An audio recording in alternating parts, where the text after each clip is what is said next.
اهلا بيكم في فيديو جديد. يا رب كلكم تكونوا بخير. الفيديو ده بقى عايزين ان احنا نبدأ واحدة واحدة في شكل المجسم اللي عندنا. هنتعلم فيه ازاي نكون الراس اللي هنا بتاعة المجسم ده. قبل بس ما نبدأ ان احنا نشتغل في المجسم، عايزين ان احنا نحفظ الفايل بتاعنا. هنحفظه ازاي؟ هنيجي من فايل وهنقول له سيف او سيف اس. لو اول مرة نسيفه فهنقول سيف، وهنسميه مثلا وليكن ليجو 2025، ونقول له سيف بلندر فايل، وبقت عندي بالشكل ده. آه خلينا بقى نبدأ واحدة واحدة. هنيجي هنا ندوس شيفت وحرف الايه من الكيبورد، وهنقول له مش. يا ترى شكل الراس اللي عندنا بتكون شبه ايه من الاشكال الهندسية اللي موجودة هنا؟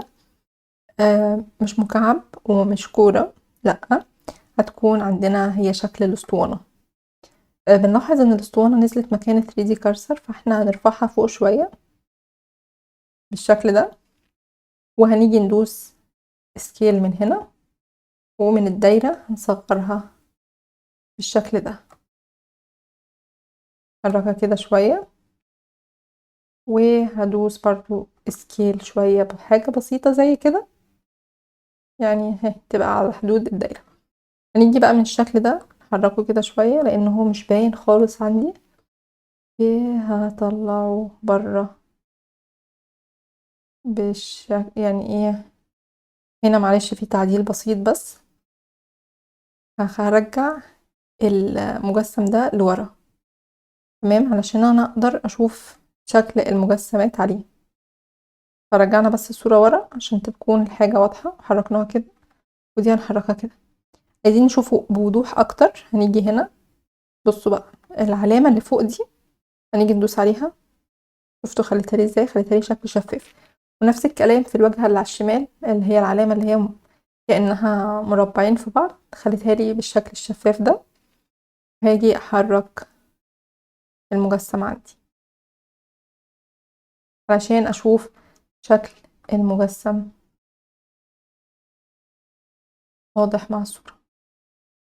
هنيجي نعمل ايه بقى؟ هنيجي للمصنع بتاعنا، الايديت مود كده، من فوق ايديت مود، بحدد بقى كله، وهاجي انزل بالموف تول شوية كده، ونفس الكلام هنا، يعني مش محتاجة تعديل قوي، حاجة بسيطة. بقت عندي بالشكل ده، تمام. هنيجي بقى نعمل ايه؟ هنيجي ندوس كنترول وحرف البي، او هنيجي من هنا على الشمال بيفل، ونحركها كده شوية.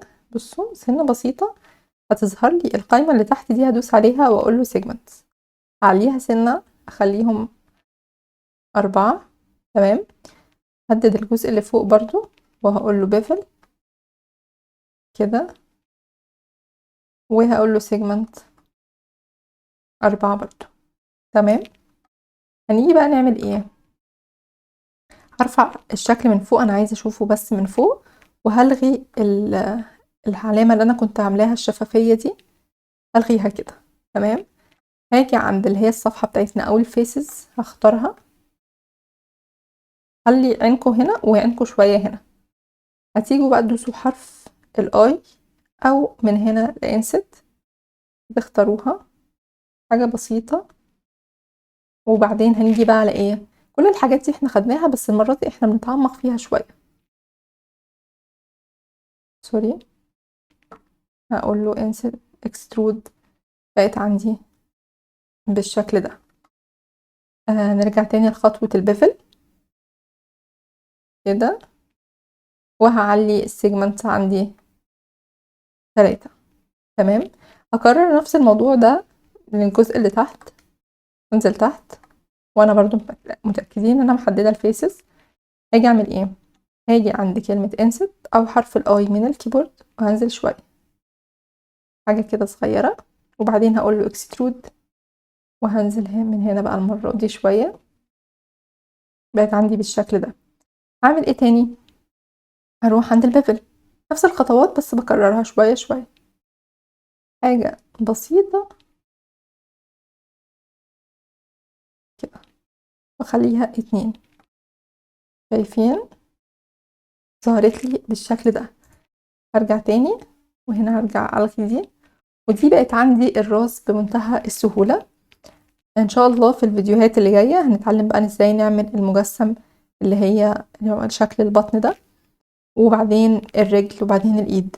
يا رب يكون الفيديو بس كان سهل وبسيط، هو نفس الخطوات ونفس الادوات اللي احنا استخدمناها المرة اللي فاتت، بس يعني المرة دي بنطبقها في اشكال تانية. المرة اللي فاتت طبقناها في الكرسي والترابيزة، المرة دي احنا بنطبقها بقى في مجسم عندنا. اشوفكم في الفيديو اللي جاي، ويا رب تكونوا كلكم بخير. باي باي.